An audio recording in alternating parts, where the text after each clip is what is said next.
Magandang araw mga kaibigan. Ito, bigyan natin ng comment, reaction, opinion itong post ng GMA News tungkol sa nangyaring pambubugbog ng anak ni Senator Jingo Estrada sa Boracay. Nagsalita na, kinonfirma na ni Senator Jingo yung pangyayari. Okay, GMA News, trigger warning, sensitive content. Breaking: Senator Jingo Estrada confirmed that his son and his nephew were assaulted by local residents of Boracay early morning, May 24, 2025. The two victims, so anak ni Senator Jingo at pamangkin ang nabugbog. The two victims were on their way home from a bar when the suspects attacked them from behind. One of the assailants, suspects, allegedly told his nephew, "Masyado kang maangas," Estrada said. Angas, yabang, maangas.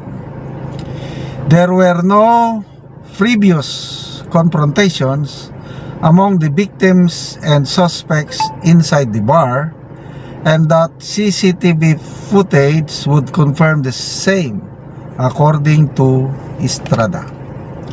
Ito ang matindi, ano? Yung injury, malala pala ang injury. Senator Estrada's son sustained a blow to the head and had a toenail chip off. Toenail, yung kuko sa paa, chip off after he was repeatedly kicked after going down, while his nephew sustained an injury to the nose. So dito ulo and then sa paa. So matindi ang pambubugbog, kawawa. The victims are recuperating in the hospital. So nasa hospital. Senator Estrada said he flew to Boracay yesterday and they had filed charges against the suspect. So yun po ang pangyayari na shall I say, alarma. Kasi Boracay ito, tourist spot.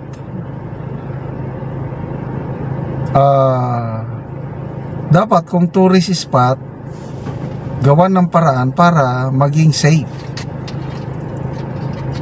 Palagi akong bumabalik-balik sa Boracay. Medyo nagsawa na nga ako kasi nung na-assign ako sa Mindoro Island, halos palagi kami sa Boracay. So I don't know kung kailan ako pupunta ulit doon kasi nagsawa na ako. Although sa mga hindi pa nakapasyal sa Boracay ay talaga namang world class. Ang ganda ng Boracay. Although hindi lang Boracay ang magagandang white beaches natin, ang dami. Dito sa Mindanao ang dami, doon sa madalas namin pinupuntahan sa Surigao del Sur, Britannica Islands, ang gaganda doon.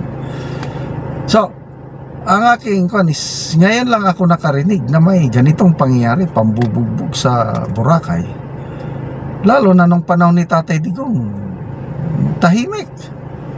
So ano nang lang mangyari sa turismo natin pag ganito ay baka sabing isolated case. O sana nga baka sabihin ni Jose Claire Castro na hindi niya nakita.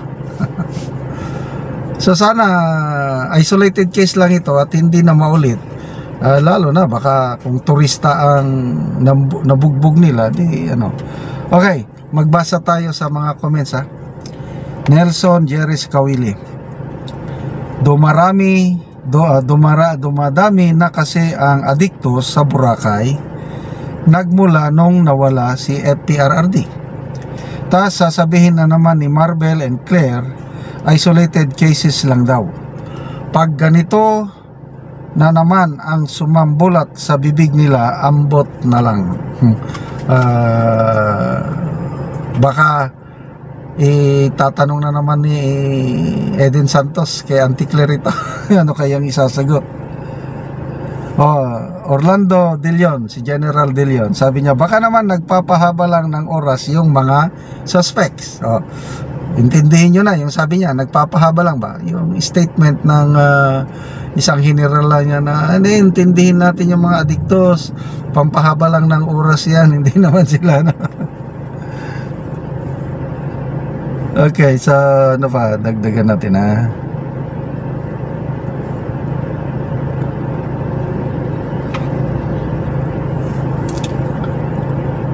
Chris Arsiga, Heros Medal ang dapat ibigay doon sa sumapak, nagawa niya na yung gusto niya gawin ng maraming Pinoy sa kanila. O wag naman. Kahit ano man ang masama yung mambugbog, kahit ano, sabihin lang natin na maangas o mayabang yung mga biktima, hindi justified yung pambubugbog. Wag naman ganun.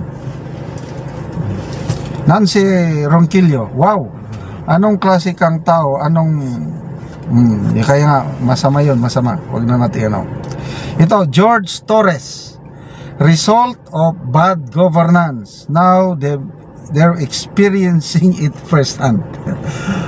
So malala ko tuloy si Auntie Claire natin na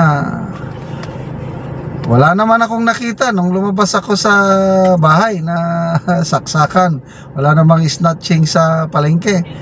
So ibig sabihin, para maging valid na medyo magulo, dapat ma-experience muna ni Claire Castro. Ito ngayon, anak na ng senador na ka-experience, ano pa rin, okay pa rin. So most likely yung mga ganyan either lasing, wala sa matinong pangisip, at yun na nga, baka naka-addictus benedictus. So masama talaga yung epekto ng alak. Nung una nag-iinom din ako, talagang mapapahamak ka dahil sa espiritu ng alak.